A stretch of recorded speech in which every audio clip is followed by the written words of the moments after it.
D'une dispute ou le début d'une bagarre. Nous sommes en plein cœur du quartier du village chinois à Saint-Laurent. Une scène se joue, celle du court-métrage Aller sans retour, le nouveau film de Marie-Sandrine Bacoul. Ces jeunes figurants jouent pour la première fois un rôle dans un film. En fait, mon rôle, c'est que je suis un jeune du quartier qui n'a pas vraiment grand-chose et j'ai mon grand cousin qui fait la mule. Et donc du coup, tout ce qu'il a, ça m'intéresse beaucoup et tout.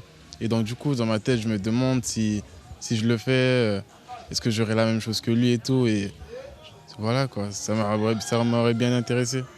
On l'aura compris, le phénomène d'actualité des mules est au cœur de l'histoire de ce film.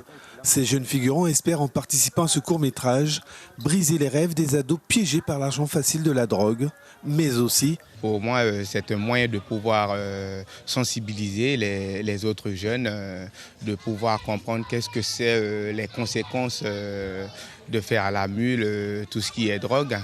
L'équipe de la production met en lumière à travers ce film la résultante et les conséquences des mules.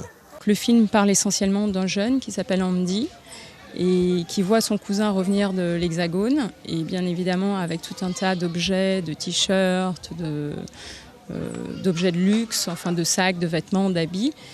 Et comment ne pas être tenté par ça, et comment ce phénomène de recrutement va avoir lieu, et il va être tenté de le faire.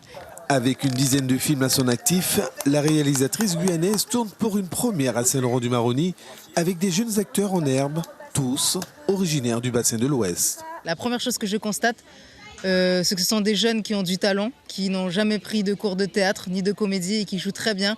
Donc ça me conforte sur le fait qu'il y a du talent et qu'il faut qu'on fasse des masterclass pour trouver le futur Will Smith ou le futur Denzel Washington. Et après, je vois l'utilité, c'est-à-dire que là, ils jouent tous des rôles, mais j'espère en tout cas que ça les fait réfléchir et qu'en voyant ce film, ça les fera encore plus réfléchir.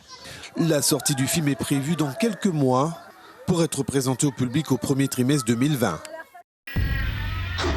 Suivez l'info sur Guyana Première, télé, radio et Internet.